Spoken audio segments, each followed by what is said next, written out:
भारत में सबसे ज्यादा सैलरी वाली जॉब कौन सी है? हर माँ बाप का सपना होता है कि उनका बेटा या बेटी बड़े होकर अच्छी नौकरी करे ताकि उसे आगे चलकर आर्थिक तंगी से ना जूझना पड़े। लेकिन बहुत कम लोग ही होते हैं जिनका यह सपना पूरा होता है, क्योंकि हर साल करोड़ों युवा ग्रेजुएशन कंप्लीट करते हैं। ऐसे में सभी को जॉब मिलना संभव नहीं है। देश में बेरोजगारी इस कदर बढ़ी है कि चपरासी जैसे पदों के लिए डॉक्टर इंजीनियरिंग की डिग्री लिए युवा आवेदन कर रहे हैं। बहुत कम ही युवा होते हैं जिनका सिलेक्शन सरकारी नौकरी के लिए होता है। जिन लोगों को सरकारी नौकरी नहीं मिलती वह प्राइवेट सेक्टर में चले जाते हैं। सरकारी हो या फिर प्राइवेट, एक अच्छी और आरामदायक नौकरी सभी को पसंद होती है। यदि इसके साथ अगर अच्छी सैलरी मिले तो ऐसा लगता है जैसे जिंदगी के ख्वाब पूरे हो जाएंगे। वैसे जब भी लोग नौकरी के बारे में सर्च करते हैं तो लोग यह भी जानना चाहते हैं कि आखिर किस जॉब में सबसे ज्यादा सैलरी मिलती है। भारत में शिक्षा और नौकरी को लेकर अक्सर ही युवा काफी ज्यादा परेशान दिखते हैं। कभी पढ़ाई अच्छी तो सैलरी कम, इसलिए अक्सर कौन सा कोर्स करें जिससे ज्यादा सैलरी मिले, इस बात को लेकर युवा काफी कंफ्यूज रहते हैं। देश भर में हर कोई अच्छे से अच्छी पढ़ाई सिर्फ इसीलिए करते हैं ताकि उन्हें कोई अच्छी सैलरी वाली नौकरी मिल सके। लेकिन काफी मुश्किलों के बाद भी उन्हें सेटिस्फैक्शन नहीं मिलता है। लेकिन दोस्तों, आप चिंता मत करिए, क्योंकि आज हम आपको बता रहे हैं भारत में 9 ऐसी नौकरी के क्षेत्र जहां वर्तमान में सबसे ज्यादा पैसा सैलरी के तौर पर मिल रहा है। टॉप 9 जॉब जहां लाखों का पैकेज मिलता है।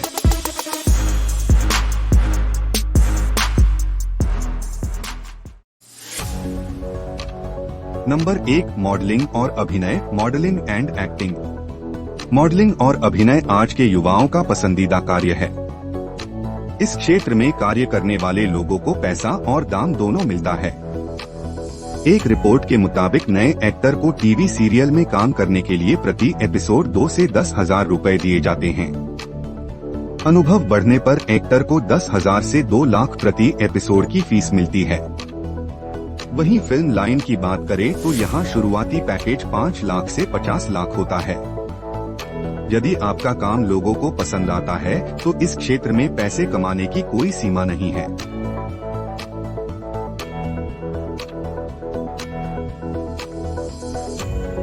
Number 2, medical area. भारत में सबसे अधिक सैलरी के मामले में मेडिकल क्षेत्र काफी अधिक नौकरियों में शुमार है। मेडिकल प्रोफेशंस में डॉक्टर, सर्जन और दूसरे जो भी विशेषज्ञ होते हैं वे सभी आ जाते हैं। लाखों की संख्या में विद्यार्थी हर साल डॉक्टर बनने के लिए MBBS जैसे मेडिकल कोर्स में दाखिला लेते हैं। मेडिकल प्रोफेशंस में कई अलग अलग प्रोफाइल्स आ जाते हैं।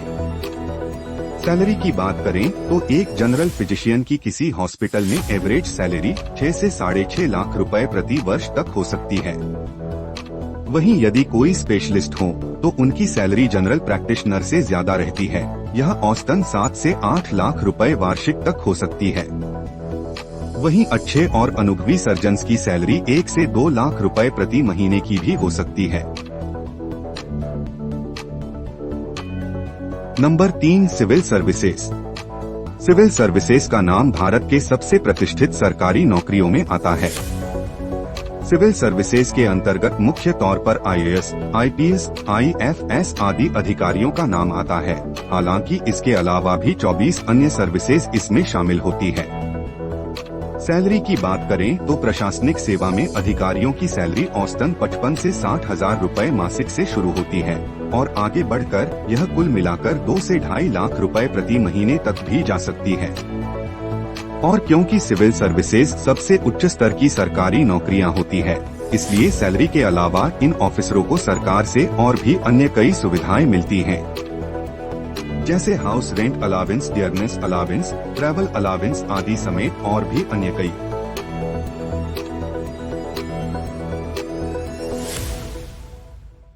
Number 4, CA chartered accountant.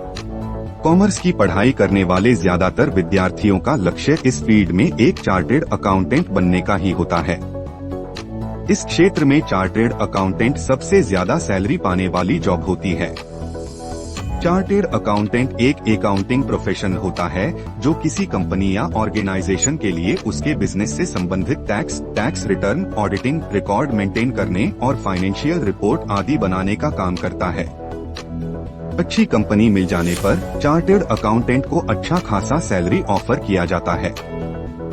Bharat में चार्टर्ड अकाउंटेंट की एवरेज सैलरी 7 से 8 लाख रुपए सालाना तक रहती है। हालांकि एक्सपीरियंस बढ़ने पर यह सैलरी और भी बढ़ती है। Number 5, data scientist. यह भी एक ऐसा जॉब प्रोफाइल है जिसकी पिछले कुछ समय से भारत में काफी मांग बढ़ी है और आगे भी बढ़ने वाली है। डेटा साइंटिस्ट एक टेक्निकल एनालिटिकल एक्सपर्ट होते हैं जो बड़ी संख्या में किसी बड़े बिजनेस ऑर्गेनाइजेशन के लिए डेटा की देखरेख या उसे मैनेज करते हैं।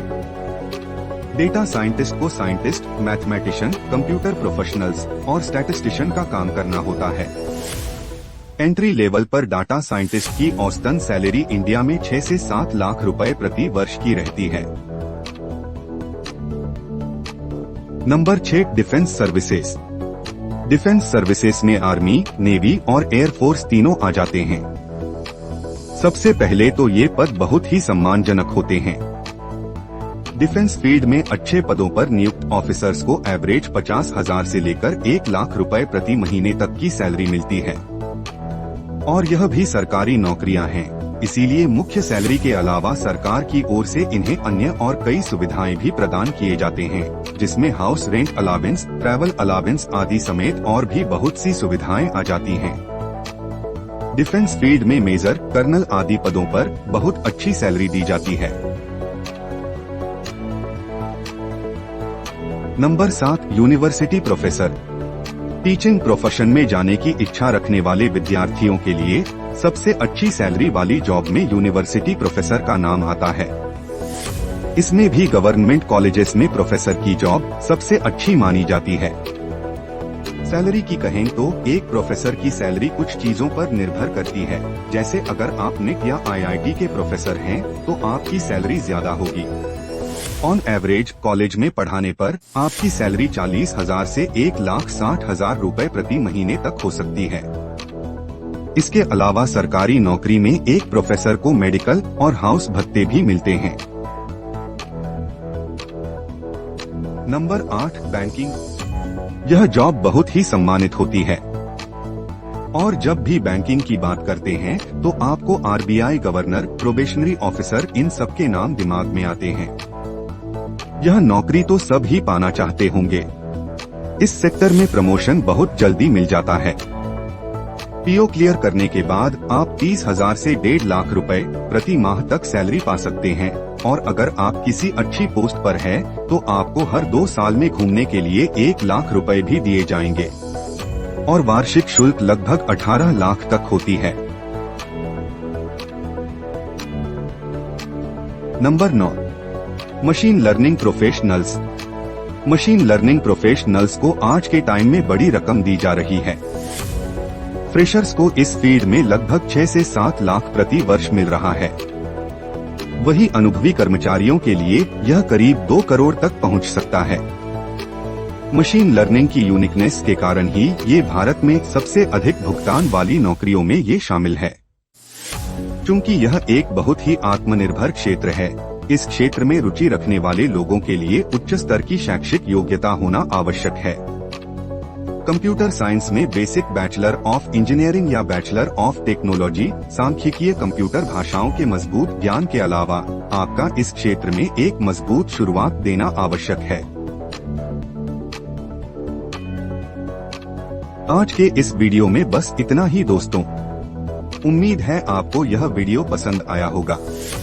आप इनमें से कौन से क्षेत्र में हो या किस क्षेत्र में जाओगे, हमें कमेंट करके जरूर बताएं।